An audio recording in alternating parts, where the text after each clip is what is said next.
We're delighted to welcome back Bill Bixby, who's had a series of very successful television shows, the latest, of course, of which was The Incredible Hulk. Bill, I love the Hulk, and I was mad that it went off the air. Well, I was sort of mad that it went off the air, too, but I was glad in a way, too, because I'd broken up enough of my body at that point. You know, lost my left knee, the whole cartilage, and broke 4 bones. And No, you're serious? Oh, yeah. And I got down to about 135 pounds at one point, and we were working 80 hours a week, and I was just, you know, I just was running out of energy to do it. But I thought it was Lou Ferrigno was taking all the heavy stuff. After they beat me to a pulp. Well, then they put him in there. Then they brought him in. Then he would beat them to a pulp. Then the pulp would come back, and no, but you know, you can only do so many stunts or action scenes, and you're bound to have your percentage of eating it. And that just happened to me enough times. And when I lost the cartilage in the left knee, that pretty much was enough for me, because there was nothing on my floor but football players. Did they take it out?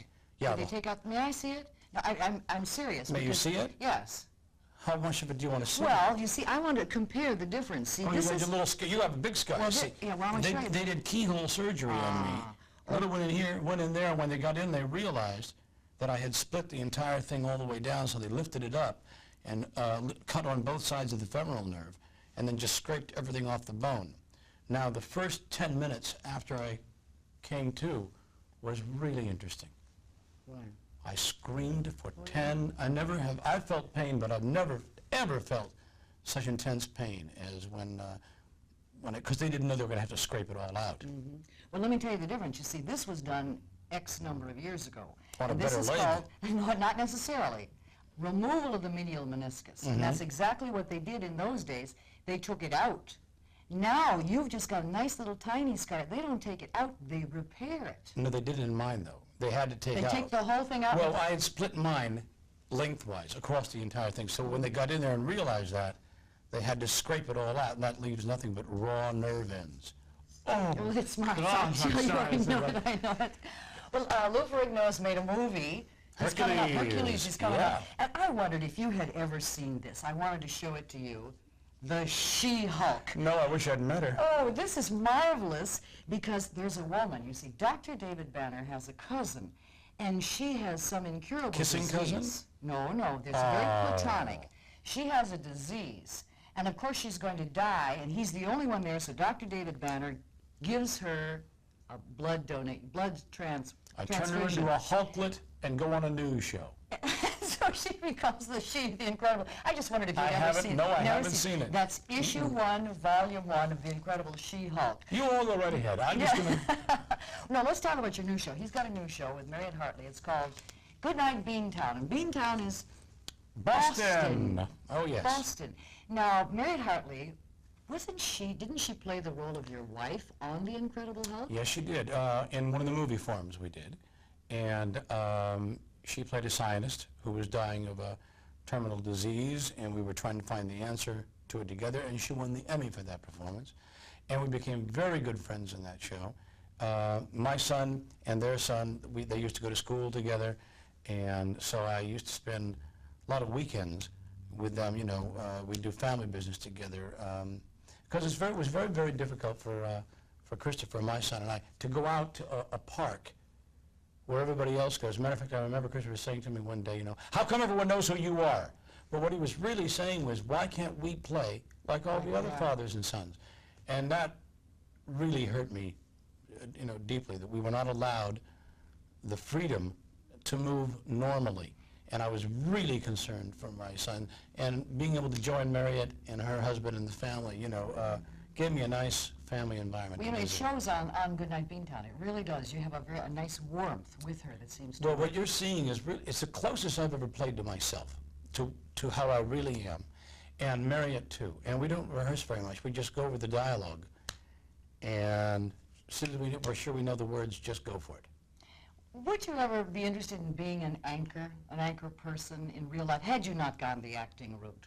Would being an anchor on television interest you? No, I don't think so. I mean, I've seen enough of it now and what it is. I mean, I just don't think I would have had a natural bent for that, to be a newsreader. I think I would have gone into something I would have probably gone back to law school. That's where you started out? Well, I had that intention, but I was really not a very good student. I wasn't that interested in school. You But didn't you're have to work that bright. hard to get, well, I don't know that I'm bright, but I went to enough schools. Berkeley is a pretty good center of education, and by osmosis, you're going to learn something. Do you want a little more control than you might have had in the past? In other words, you owned part of the Hulk, right? Yes. And you're co-producing Goodnight Beantown. Yes. Well, I'm Does this give you executive a little more producer with it. control? Yeah, but not much more than I had on Eddie's Father or The Magician or The Incredible Hulk, except this time I have a more active participation as a producer and also directing. I will direct the first and the third show of this season.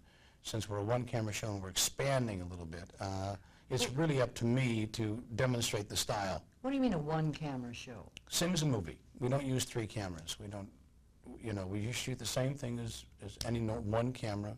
How do you get all the different angles? Move the camera. Oh. It's tricky. I mean, well, on a The low 3-camera budget show, look. you can have, as you know, you can cut from camera to camera. So we have to do a master, then do a setup over here, and move it around. But we get much better texture that way.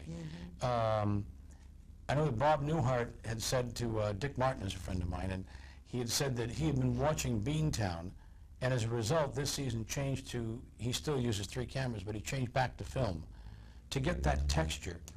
That really, video has not yet, we don't have the style with it yet. We usually burn it out with light, and you lose a lot of the character. And I like that mood lighting.